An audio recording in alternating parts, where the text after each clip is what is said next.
Welcome, everybody. This is Patrick Snow, host of the Patrick and Mary Unstoppable Author Interview Series, where we interview inspiring authors, speakers, coaches, and consultants from all over the world to share about their books, their speaking, their coaching, with the goal of helping us all get more time, more money, more freedom, more health, more love, and more happiness in life. And who doesn't want that? So we're thrilled today to bring us an exciting guest. She also happens to be a corporate sponsor for this program. She's a technology wizard, the webmaster, the do-it-all person for our website, for our podcast, for our YouTube page, Valerie Harris. And I'm going to read you her introduction here in a moment. Before I do, if you want to follow along online, you can go to varrismarketing.com. Again, varrismarketing.com. That's VARRIS marketing.com. And just a special thank you to Valerie for being the technical genius and sponsor behind this program these last 2 years. We couldn't do it without you. So we're thrilled to interview her today, and I'm going to start by reading her bio. I learned some things. Nihongo o hanashimasu ka? Watashi no onama wa Patrick Snow de gozaimasu.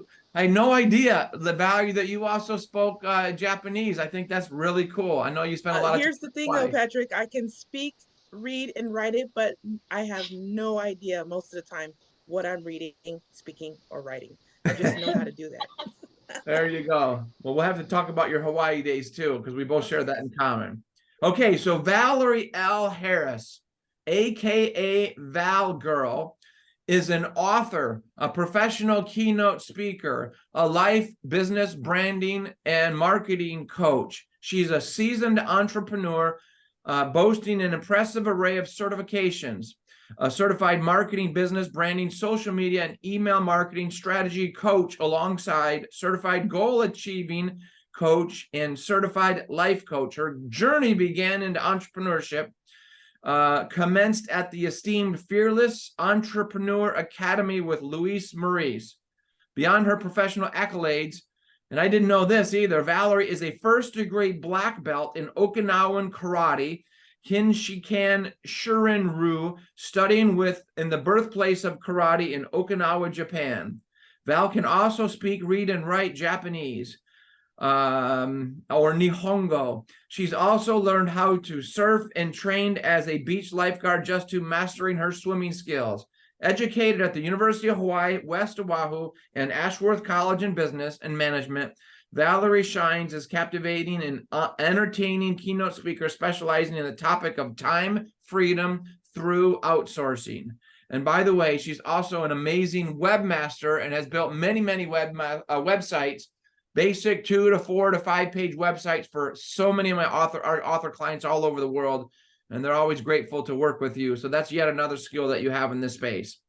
Valerie is an ingenious creator of the AIM strategy system, a proprietary method empowering business owners to enhance engagement, generate leads, and boost sales through carefully crafted social media posts, emails, all without sacrificing time. Valerie was raised in a military family and is married to a retired Navy chef.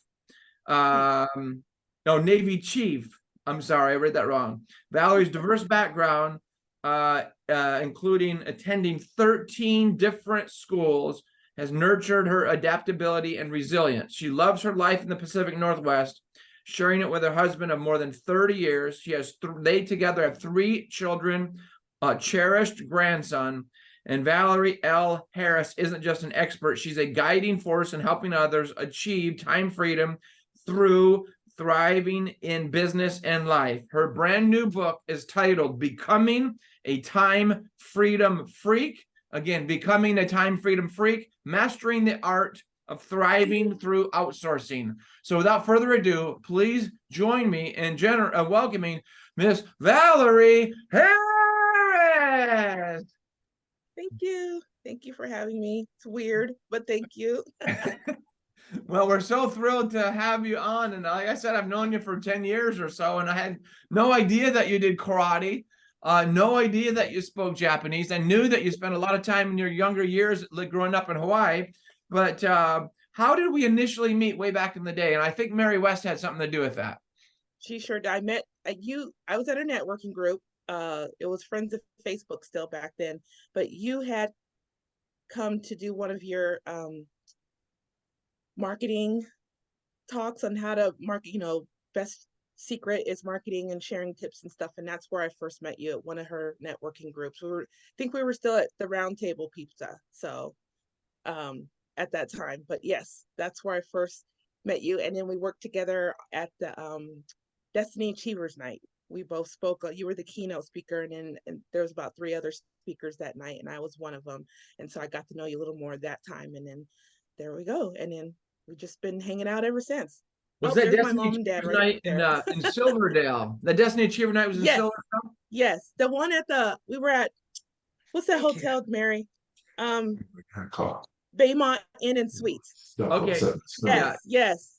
So Tyler we've spoke been, that night. Tyler McNamer, he also spoke that night. So me, yeah. you, Tyler, and I forgot who the other people were. But yeah, that's where we kind of even got to know each other more after the networking group. So I yes. think we've been 15 years or more, maybe 16 years, Yeah, 14. I don't even remember what year that was. I don't remember exactly what year that was, I don't know, 2012 or something, but it's been a while.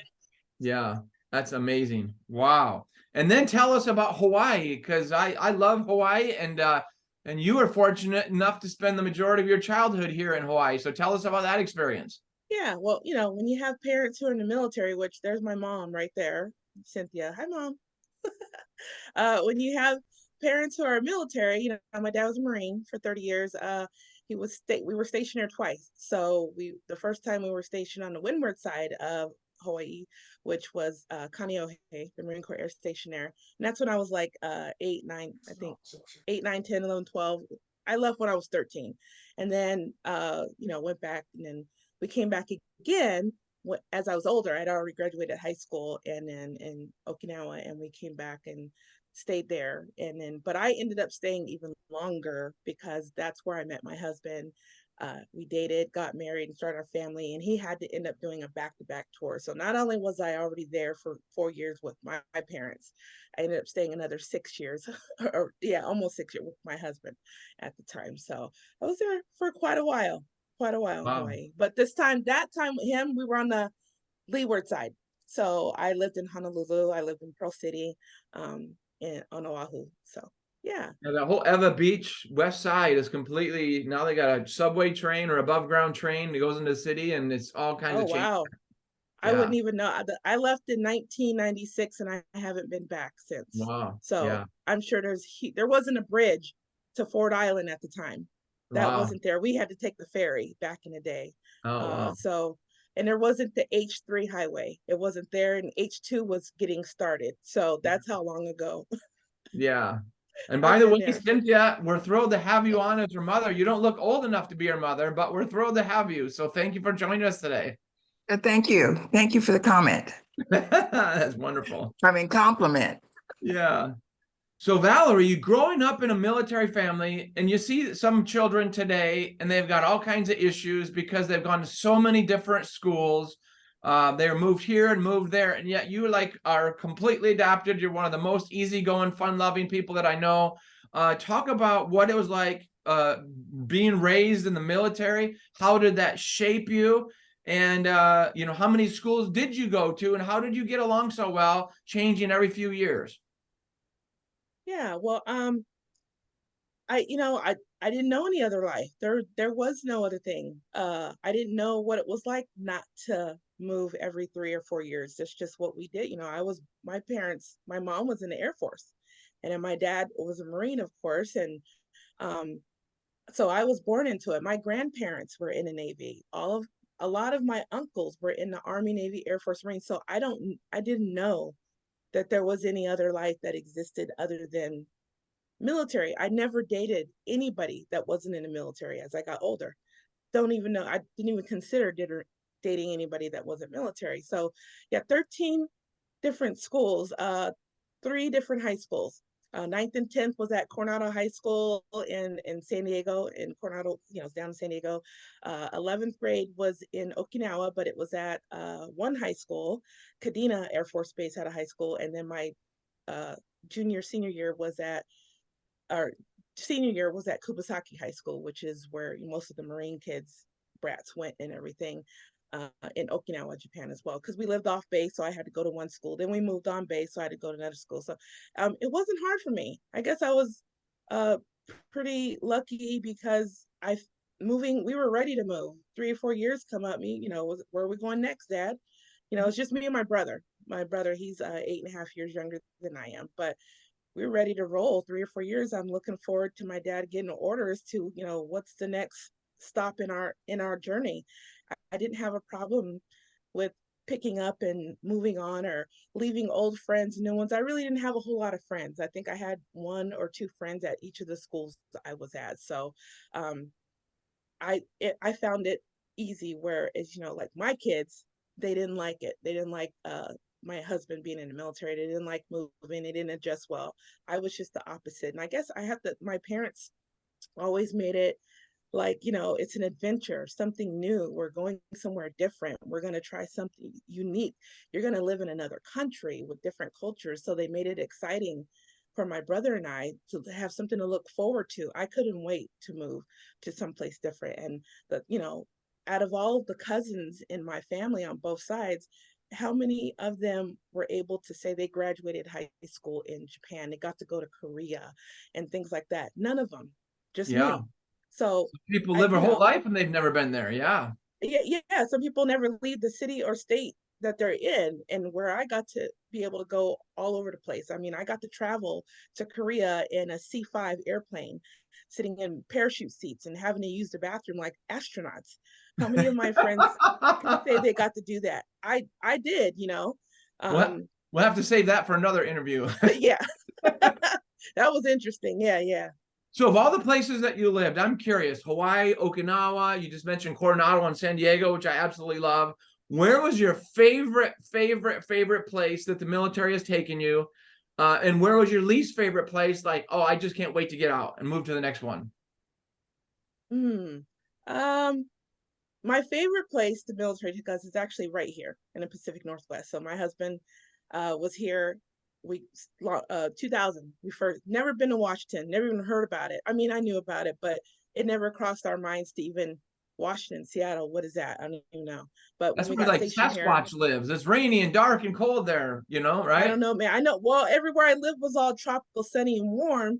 This was something different and refreshing, and I actually liked that. I was like, I love this. So when he retired from the Navy, he's like, "Where do you want to go?" I was like, "Take me back to Washington." There's just something about it that I adore, that I love, and so that I would have to say this is my most favorite place. But I really enjoyed living in Hawaii.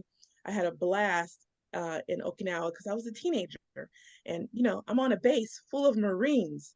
Um, and I'm a single girl. I couldn't complain. I was had some had, had fun back in those days. Who can complain about being on a base, an island filled with Marines? I mean, 90% of the military bases there are Marines. So I was not complaining. I had a great time in Hawaii. I didn't have a least favorite, really. I mean, California, you can't complain about living in California, especially Coronado High School. I had some awesome times at Coronado High School.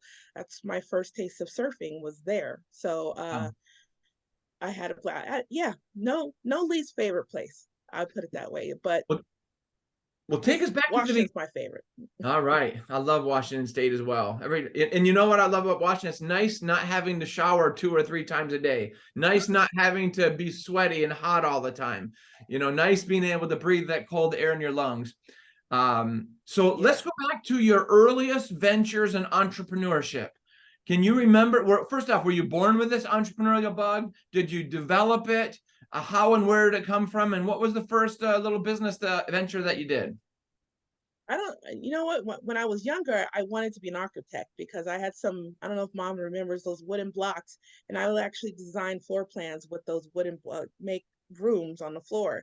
And I studied in high school, so I don't know why I didn't go that route. And I still design floor plans to this day just for fun. And I designed a couple for a few people who are remodeling their home, and they asked me to design something for them. But my entrepreneur started when I was a nanny in Okinawa. Remember that, mom? I babysat the cutest little girl. And that, that was my own gig going on, and they paid me well, and I took care of her. I didn't have school in the summer, and so it was perfect. And then after that, my very first was actually selling cologne. I was about 19, and we had moved to Hawaii, and I was selling fake cologne, not the real stuff, the fake stuff. Um, So there's big profit margins, real big margins, right? yes, out of the trunk of my car, in around Oahu, driving around trying to sell to people at fairs and things like that. That was my very first taste of actually doing something, even though I had no clue what I was doing. I don't know anything about business. Turned out that company was a scam, which was a good thing that I got stopped by the police. And they're like, "Where's your license to sell?" And I was like, "License? I don't even know what that is. What's my driver's license?" And they're like, "You have to have a business license and a peddler's license." So they're like, they took my stuff, said, "We have to confiscate this. You can't sell it anymore. And if we see you again, you're going to get arrested." I was like, wow. So I told the people at the company, and, I was like, "I don't know, this doesn't sound right to me. I feel weird about this whole company." And it's a good thing. It turned out it just wasn't a good thing. But that got me thinking. Being part of that company got me, I watched what they were doing. I was like, business, huh? My own business. So I started looking for other things to do that related to having my own business. But I had to get a regular job at the same time because I had bills. I had my own car, and I needed gas and stuff like that. So I had to get a regular job. But while getting a regular job, I was always like, business, my own business, what could I do? And then I stumbled into many other different things that got me to where I am today. Very good, very good. So how would your husband and kids characterize the different Valerie? The one that um, at home with family versus the one that's the successful entrepreneur. How would they compare and contrast the two? Sure. Well, as a professional entrepreneur, they would both say they're very proud. They say my mom is, when I'm about business, I'm really good at business. Um, that I'm focused, I'm dedicated, but in our personal life, basically I'm crazy. So that's what my husband laughs at me every day because he says you do some of the funniest stuff I've ever seen, but he loves it. And my kids are always laughing at me because I'm clumsy. So I'm always falling upstairs and hitting things and running into stuff. And my daughter just loves that. She thinks it's the funniest thing in the world. So they think I'm fun and crazy and silly and clumsy. But when it comes to my business and customers, they really are proud, and they think I'm focused and dedicated, and they're amazed. They're like, "How do you even know how to do all this stuff? How did you learn how to do these things? And you're so professional." They're like, "You're somebody that we don't even know." Because they don't see me like that all the time. Every once in a while, my husband will get to see me speak, and he's blown away. He's like, "Whoa, I had no idea that you can speak like that, and you talk like that, and you know so much about your field." And I was like, "Well, yeah, because that's what I do every day." So it's interesting to see them when they see me speak or talk or anything. I wish they could have been here, but they got to work. My husband needs to keep making money, so Yeah. he had to go to work. Well, we got a really good producer, and a really good corporate sponsor. I think they're going to record this video for you, and then you'll be able to have access to it. So, Yes, uh, what yes. would what would your parents say about you and your growth, both as a mother, as an entrepreneur, as a wife, from childhood to today? What would your parents say about you and this growth? Well, Mom, what would you say? Well, first of all, I have to say I'm very proud of her. I am. I'm very proud of her. She's always displayed a desire to accelerate, to do more. She's never satisfied just settling. So her and me and her dad, just very, very proud of her. I have to say, I've learned a lot. She's taught me a lot about the businesses and just what she's knowledgeable of. I'm just amazed that she has such a wealth of information, and she's been such an asset also for her children because they're young adults, and they run into situations, and they got a world of information right there with their mom. I mean, she's gave them so much guidance and direction, and I think it's great that they have that in their household. Their mom, as far as the things that she's provided for them. And yeah, me and her dad, we're ecstatic about this book she's got coming up, and I'm thrilled, and yeah, so Very good. Wow. yeah. So Valerie, what's the number one thing you've learned from your mother? What's the number one thing you've learned from your father in life and business? Yeah, well, my dad, if anybody knows him, or everybody that knows him, he's a genius. He's brilliant, right, Mom? He's like the smartest person I know. He's like next level smart. He could be the president of the United States. I'm not just saying that. I'm just saying that's the kind of intelligence that my dad has. Is he's way up there. He's beyond most people. He could run countries. He can stop wars. He's he knows everything. So like my mom said, I am for my kids. That's what my dad is to us. He is our wealth of knowledge and information. And even my kids will call my dad when they have advice or questions about life or anything like that, because he's just that kind of dude. And he's a fantastic chef.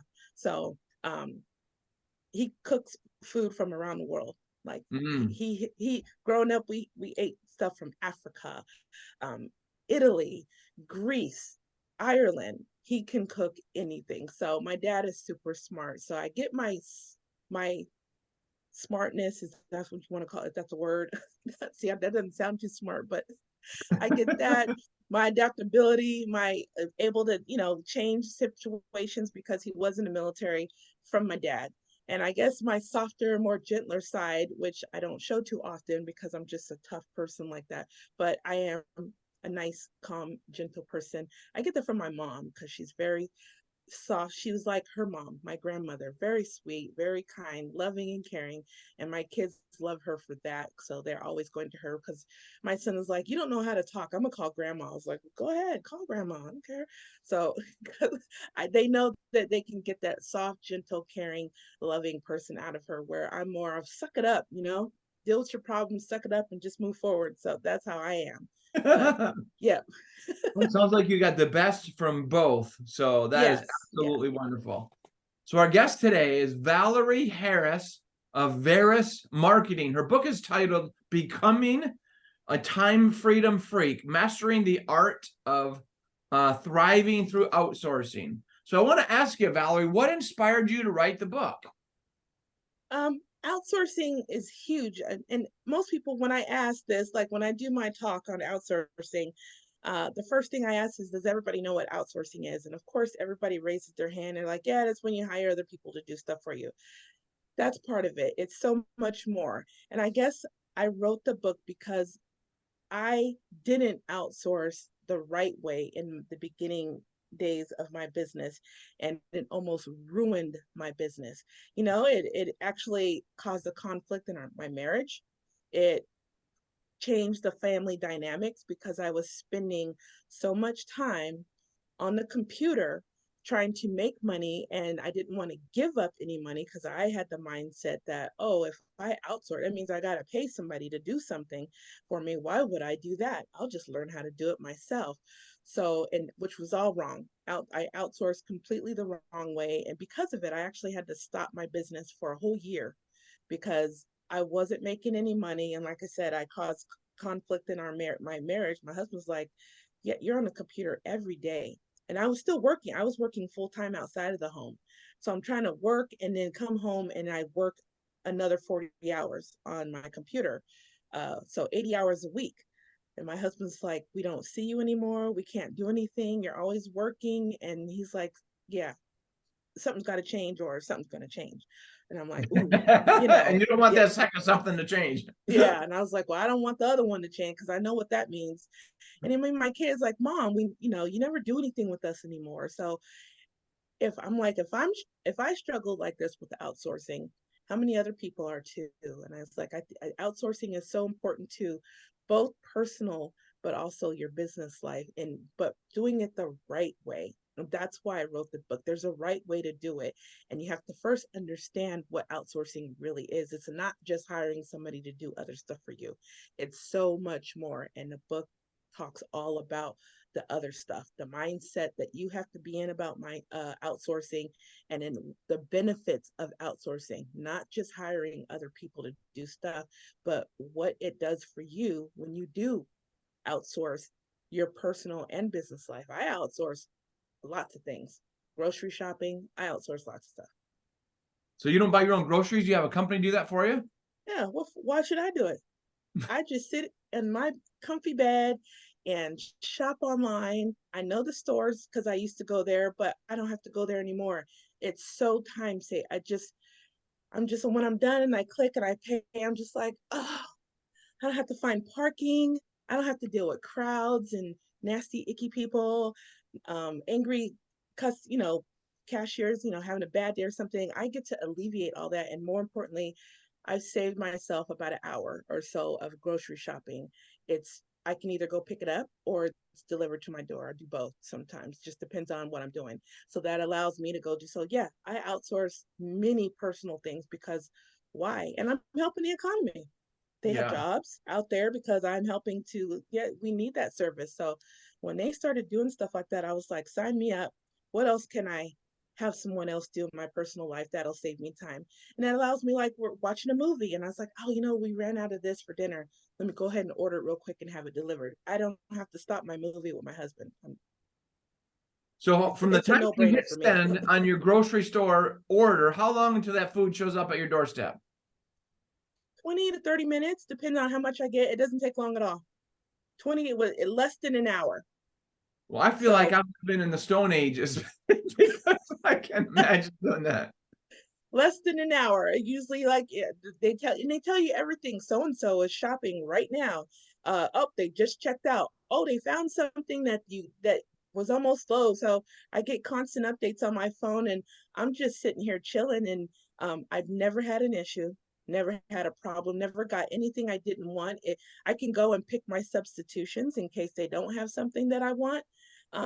So it's brilliant. I wish I had a thought of it. Um, I would be filthy rich by now. But a brilliant concept, and it's a great way to outsource and get more time back in my life. So definitely. When I think of outsource, I think of hiring virtual assistants, having this virtual assistant do this and this virtual assistant do that. And I've had some virtual assistants over the years that I've used and they've worked. Other times, it seems like the amount of time that I spend training them to do the task, I could have done the task a whole lot earlier or shorter. So how does one first off, I want you to define outsourcing. Number two, I want you to talk about virtual assistants because that's what I was assuming all along that you're talking about. I had no idea that you're talking about outsourcing your groceries. So, what else are you outsourcing? I know that's three questions. So define outsourcing, your take on virtual assistants, and what else are you outsourcing other than business tasks? So outsourcing, like I said, and I think at the beginning of my book, I say other than air, food, and water, time is our biggest commodity.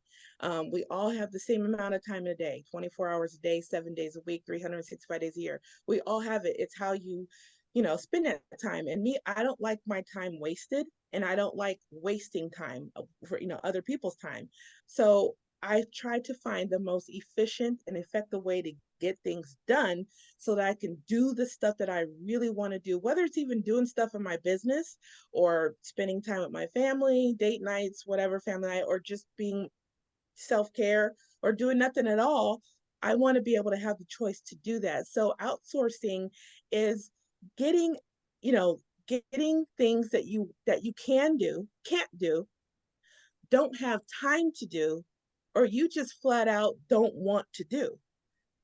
I don't like grocery shopping. I don't want to do it. So I don't.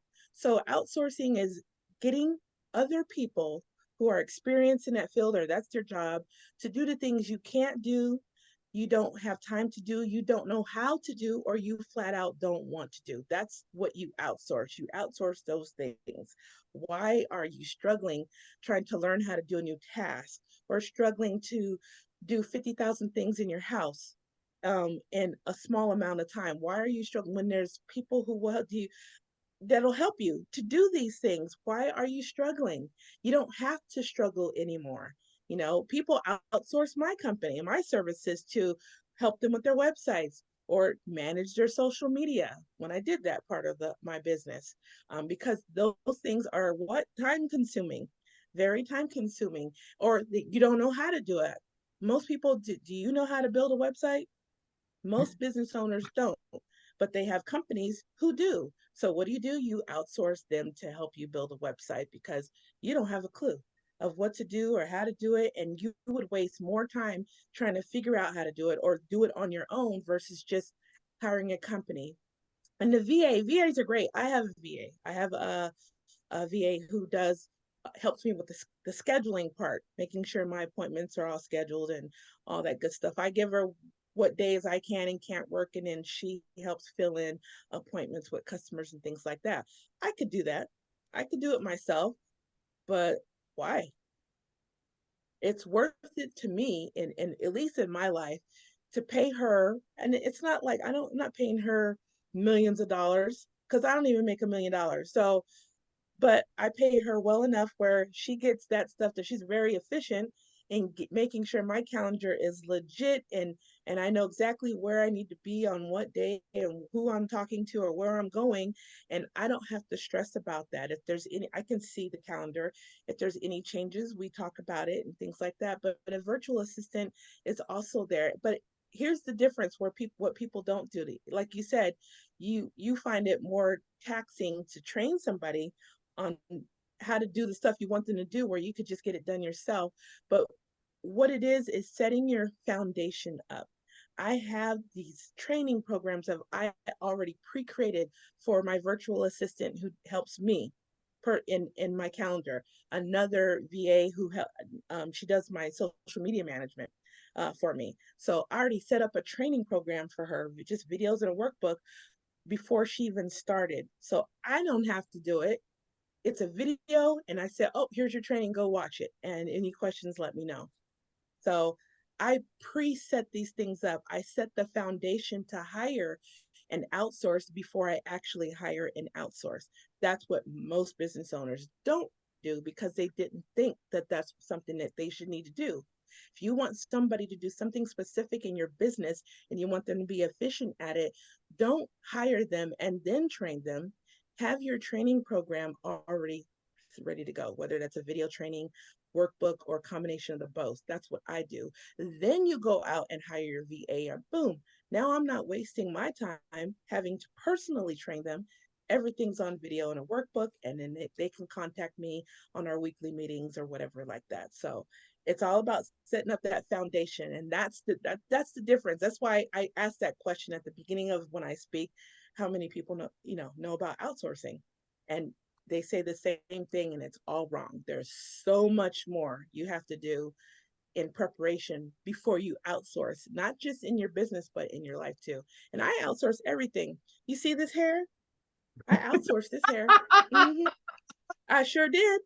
So here's the thing. And I don't have a problem with saying it. It doesn't bother me. I wear wigs and I go to the beauty shop. When I can't find the time to go to beauty shop, I just pop on my trusty old wig and I look great in a matter of minutes.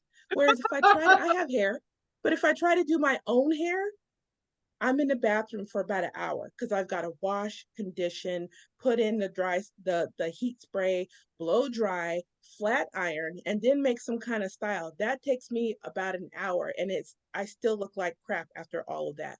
Whereas, boop, 5 minutes, it's on. I fluff and comb, and I look great. I outsource my hair, and like I said, or I'll go to the beauty shop. It is worth it to me to drive to my favorite beautician. Her name is Val as well. It was meant to be that she's my beautician in Lakewood, and spend some money because I look at that as it's my relaxation day, it's my pamper day, and I come out of that beauty shop looking fierce. My hair is laid, I'm on fire, but I paid her. I didn't have to do it. So I saved time by not being in a bathroom myself, trying to do it myself. And she's a professional at it. That's her job. That's her career. She's an artist. I could never do what she does. She knows just how to cut it and shape it and style it. where it makes me feel good. And the benefits of that is, like I said, I leave her shop looking fierce and feeling fierce.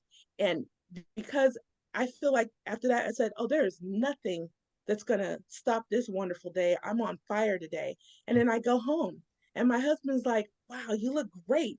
So it translates into even more goodness that day because I look good, I feel good, and I exuberate that. And then my husband sees that. He's excited. And even my kids are, wow, mom, you look great. So I feel even better. So there's health benefits to outsourcing. Less stress, more happiness. Endorphins are going through the roof. So people don't think of outsourcing that way. They think of just business and getting things done. There's a whole nother way. All this is in the book, by the way, as well. So it's how your mindset has to shift about outsourcing and understanding what outsourcing can do for you in the long run. What will happen by you outsourcing whatever task it is you want. So there's a lot, I outsource our garden, our what is it, yard work. My husband normally cuts the grass, he does, but when it comes to actually landscaping, making it look nice, why would I want to do that? I know some people find gardening therapeutic and exciting. I don't. The thought, my dad has, I don't. My dad is a beautiful gardener. If you go to his house, he loves being in the yard. He's in there from morning until it's time to not be outside anymore. Beautiful garden, flowers everywhere. No, that's not me. The idea of digging in the dirt in the blazing hot sun doesn't excite me. But the idea of sitting on my deck, listening to some smooth jazz, drinking lemonade, watching the gardeners do all that, I'm all over it. Let them, they're experts at it. Why would I don't need to do that. What for? I don't like doing it. I don't want to do it. So I outsource landscaping. If my husband's not doing that, like he's pretty good at keeping the yard up. I'm not a yard person. It's just ew. No thanks. So Wow. Well, I got to yeah. tell you, first off, you look absolutely amazing. I had no idea that you had a wig on. I just assumed fully that was your natural hair because every time I see you, you're looking just spectacular. So that's the first thing. The Well, second good. thing, As long as it looks real, all right. And then I'm yeah, working it the right way. yeah, the second thing I say, and I say this with only love in my heart for you, that you are a time freedom freak. Right. And I Yes. say that with love. And so that's your book title. Your book title is Becoming a Time Freedom Freak. So what's the inspiration behind that book title? Just because I want people to, like I said, we don't have that much time on this planet and in our human form. We really don't. When you think about it, we all have the same amount of time. Stop wasting it. That's my reason behind the book is stop wasting your time trying to do these things. I mean, if you want to learn how to do a certain task, that's fine. But if you're stressing over trying to do something, or God, I got to learn this, or you're thinking, oh, I got to spend money to hire, you have to look at outsourcing differently. You have to look at the benefits and what it will do for you in the long run. So the purpose of this book is to teach people how to get time back in their life so that they can do the things that they truly want to do. Like I said, whether it's doing more things in your business, being with your family, self-care, whatever that may be. Wouldn't you like more time back in your life? Wouldn't you like to do more things, unless you're like my parents and they're like retired and just chilling and living life? But for those of us who are working, don't you want to gain more time? You still want to work and do the things that you're doing and be effective in serving your community, but wouldn't you like to have a little bit more time back to do something that you really want to do? Spend more time with your husband or your wife, or spend more time with that client, more time with your kids, more time, just whatever it is you want to do. That's the purpose of my book, because I see so many people that are stressing out. I wish there was three of me. I wish I can clone myself. And if you outsource the things in business and in life, you wouldn't feel that way. You wouldn't be like, I wish I can clone this. I wish there was three of me. Oh, if I could, have somebody do this, that. Outsource. But you have to look at it the right way, outsource the right way. And that's the purpose of the book, because the book teaches you all of that. It shares my story of how not to don't do what I did, but also I give strategies on how to do it the right way and how I flipped the script, changed it for myself. So in chapter 4, you talk about why it's important to outsource now, not later, but now. So please explain that, and why is outsourcing so crucial? Why is it not discussed more? Why is this not like, you know, in business, they say you need business card, you need letterhead, you need a website, you need to put your pricing together, you need to follow up, you need to prospect. Why is outsourcing not one of those components that every business owner needs to have as part of the ABCs of starting the business? Well, especially now in today's business world, and the introduction of AI, there's so many things now that help business owners do things on their own. That's It's not talked about a lot because people are like, oh, I can do it. I get that all the time. I don't need a social media manager because I there's Canva and I can do it on my own. And there's templates and stuff. That's true. You can do, everybody can do everything on their own, but you have to look in yourself, inside your soul, deep in your soul. You have to look in your business, look in your personal life. Is it costing you time? Are you spending more time trying to figure stuff out? And that's the big thing. People are like, God, I've been trying to figure this out for days and I just can't. Why are you still struggling trying to figure something out for days when there's someone right here who can help you lickety split and you'll be done and on your way? Why would you do that? And I used to do that. I learned how to build a website because I didn't want to spend the money to hire a web person to do it for me. And I was like, so I'll just figure out how to do it on my own. I wasted so much time trying to figure out how to do my own website where I could have hired this person. They could have came in and showed me how to do it, or, did it for me. But I all I could think about was dollar signs. It's going to cost me to hire this person. So I'm not going to do that. I'm trying to keep all the money I make.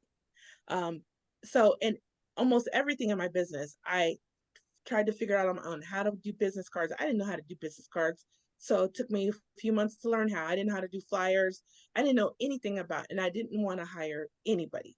I didn't want to outsource nothing because all I could think about was money. I saw money leaving, but not coming in. So I was like, no way. I'm smart. I'll figure it out. I'll figure out how to do it. But all the time, I look back and I think all the time wasted struggling. And I didn't have to because there were people right there. It would have been more beneficial to me and I would have made more money in my business if I had to outsource. And people don't realize that. That's a key point I talk about in my business or book, is that outsourcing can make you money. It just can. Wow. People are Wow. like, what? I pay somebody and I'm going to make money. I was like, oh, yeah. Because what it does, it alleviates you, it gives you the time to do more income producing tasks and projects or whatever in your business. Because now you're not having to do your taxes, your books, your social media management, because you've outsourced all that. Now you can go and craft and create products and services that are high ticket, make you more money, and you market those, and then you'll bring in more money, and you're still only shelling out a small amounts of money to outsource. People don't think of it Mm. that way, and I guess it's not talked about because everybody's so self.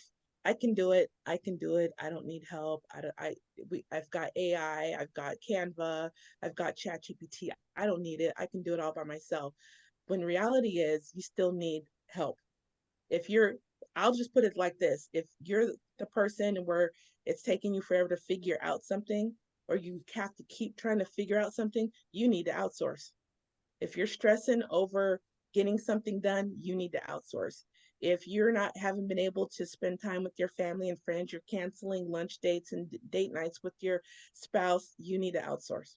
It's plain and Wow. simple. You have to look at where your time is being wasted and how your business is affecting that. You need to outsource. And you will see a difference. When you outsource the right way, you'll see a difference. It needs to be done. It needs to be talked about more. Hopefully my book will help get that conversation started and going as I speak more about it, after my book is launched. So that's Well, my you're plan. a very successful entrepreneur and a woman of many, many talents. So, what are some other topics that you're passionate about speaking on? Sure, I definitely, of course, outsourcing is huge. Time freedom is huge. But in business, I love to talk about email marketing because everybody thinks it's all about social media. Coming from the social media, as Mary calls me, the queen of social media is the vehicle that you use to get people to your email.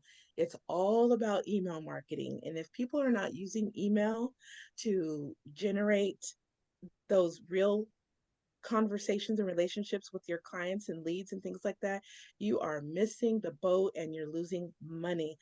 My email is my bank account. That's where I make my monies in my email, not social media, believe it or not. Social media I use to get people to my email. I spend time in my email. So if you're not using a email marketing campaign like Active Campaign, MailChimp, or something like that, you're not actively and effectively using email in your business. I don't know what to tell you. I mean, give me a call or something, but you're missing something. And I don't care what the gurus say. I don't care who it is. If people tell you, oh, you don't need email, yes, you do it. And believe it or not, you use email more often than you think. When you sign up for grocery delivery, what do they ask for? Your name and your email first. When you are at your favorite store and you want to make sure you get coupons to the latest sale, where do they deliver it? Email. You use email more often than you actually think. And all that is email marketing. Why aren't you doing that for your business as well? Because it works. 86% people use email than they do social media. So social media is just where we're hanging out at, but that's not where business is made. That's not where your money's made.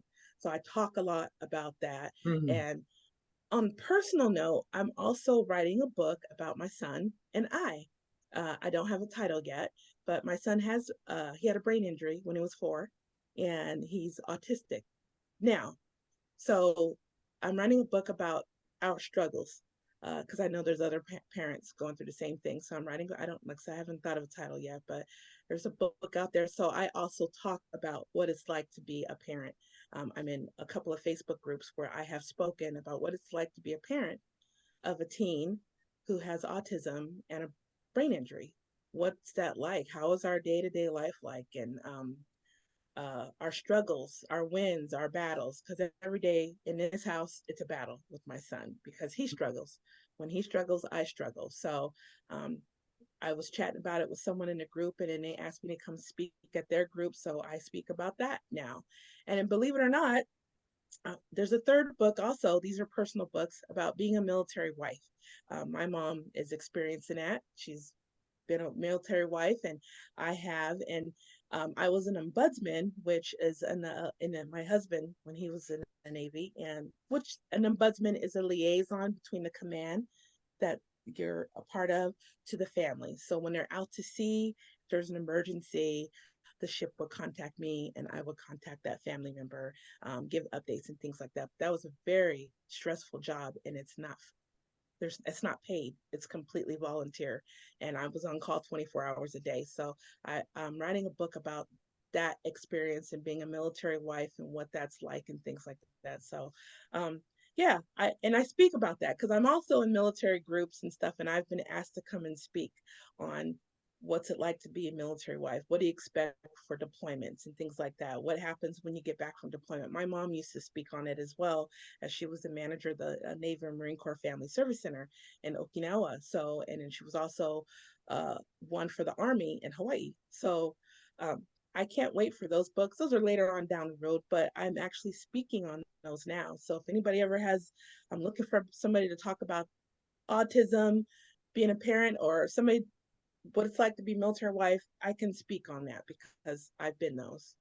I think your husband needs to write a book about what it's like to be an entrepreneurship husband, because his story's got to be pretty amazing watching you do all your things you've done over these years.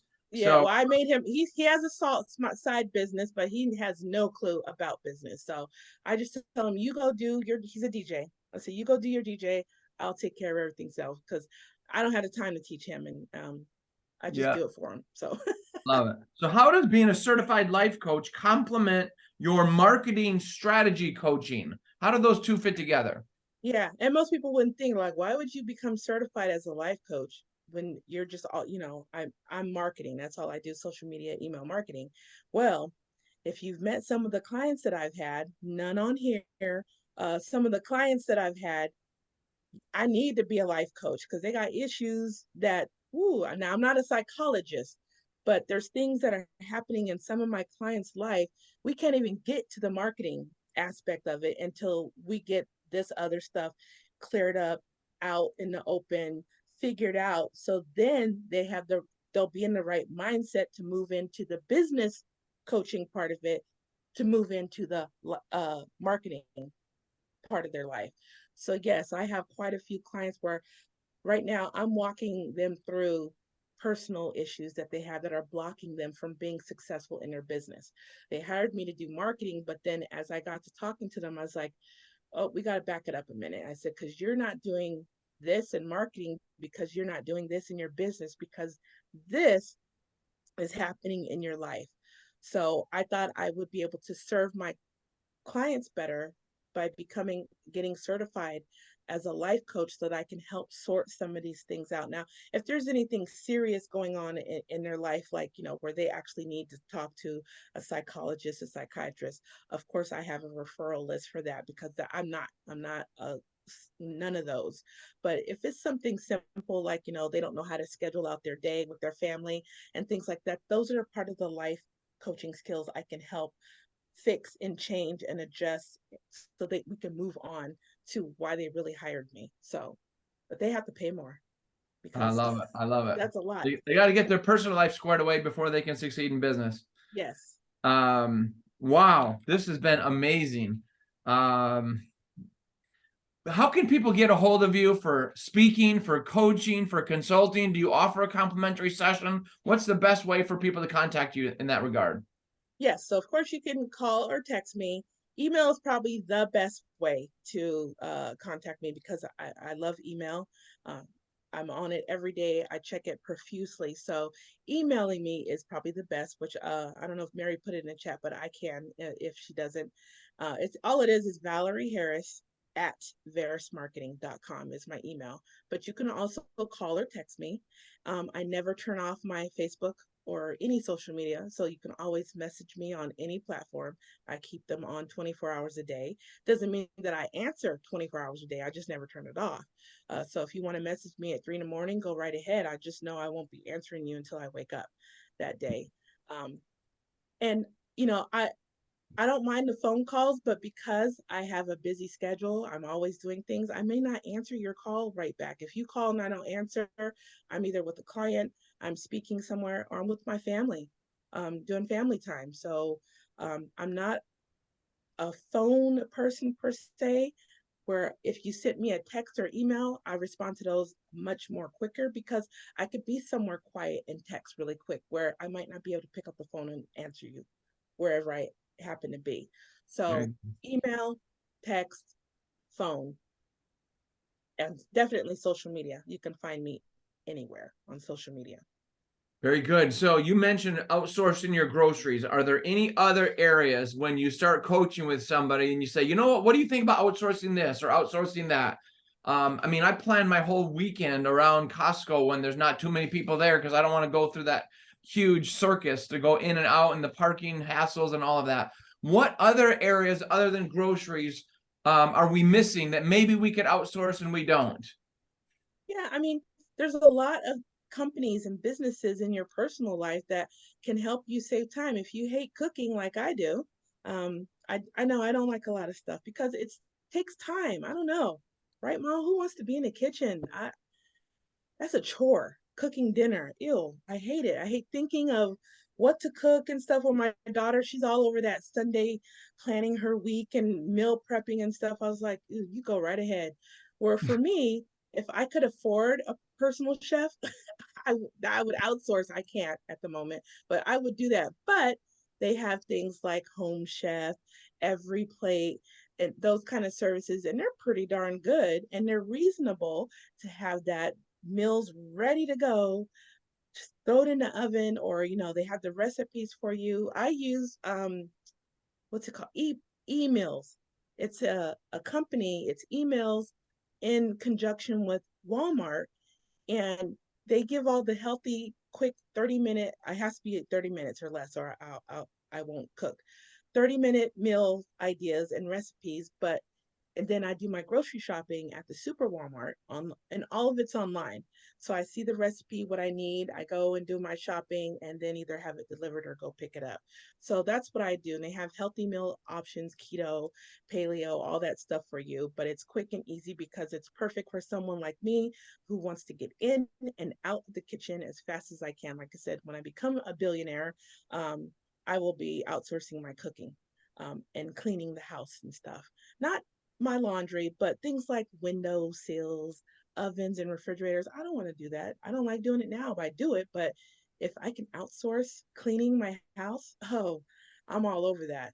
Anything where I don't have to do hard work and stuff so I can get back to doing. So, and I find these things out with my clients as we talk in the consultations. And yes, I do offer free 30-minute complimentary consultations. I find things out. What are you struggling with? What is it that is bothering you? Not just marketing, but I'm also a business coach. What are you stuck at? Where are you stuck? Why are you not progressing? And then as a life coach, what is holding you back from achieving this, that, and the other? A lot of it is everybody has so much to do. We're so busy doing all kinds of things. And people are just like, I don't have time. I don't know how. They can't keep to their schedules and things like that. I'm a time freedom freak, but I'm also a scheduling freak. Everything is on my calendar. Date nights, grocery shopping, picking up my kid from school, doctor's appointments, any speaking engagement. I schedule everything because if there's not an alarm to it, a bell, a whistle, if I don't see it written, it doesn't come up in my color coded calendar, it doesn't happen. And I'm a believer of scheduling things. So, and I schedule movie days. Like, for myself, I want to watch an old movie. I put it on there because if I don't, I'll end up working. It could Yeah. be a day off, I'll end up doing work. And I'm like, no, you need to have that time to yourself, and same with my husband. My husband's like, hey, can we hang out? I'm like, nope, not tonight because it ain't on the schedule. So you need to pick a night. You need to pick a night for your, cuddle time. So Oh, I love it. I love it. I love it. Well, as you know, Valerie, this a producer, you're the corporate sponsor, and we're so grateful for this. We couldn't have done this without you these last 2 years. Hard to believe we've done 110 shows now, or almost 100, crazy. 104, whatever 52 times 2 would be. And our producer, Mary West, her middle name is Mary Unstoppable West. That's the name we've given her. And hence the show title, the Patrick and Mary Unstoppable Author Interview Series. So I want to ask you, Valerie Harris, how do you define, as our last question today, how do you define the word unstoppable? Okay, I was thinking about that, because we all say the same thing. It means never giving up and things like that. But unstoppable for me is I don't quit. I'm not a quitter. I always see the light at the end of the tunnel. There's always a silver lining. The glass is always full. I never say the glass is half full. People say, oh, you see the glass. I said my glass is always full of good stuff. So I just don't quit, don't stop, don't give up. There's always a brighter day. There's always something better to look forward to. I look forward to everything good that's coming. I can see it. I'm a big believer of law of attraction and manifestation. So I see it. It's on my vision board. It's going to happen. I don't stop for anything, nothing stopped me. I've had 9 surgeries in my life. Doesn't stop me. I don't care. Broken hands and things, it's all good. I just keep going. I even went to work with my broken hand. Wasn't supposed to, but I just said, I can't leave my team. I'm gonna go and work with one hand, and I did. So I just don't quit ever for anything. There's no reason to give up on anything. I don't care what problems you may be having in your life. Don't give up. Keep I going. love it. I love it. Well, let's give a big hand, Valerie Harris.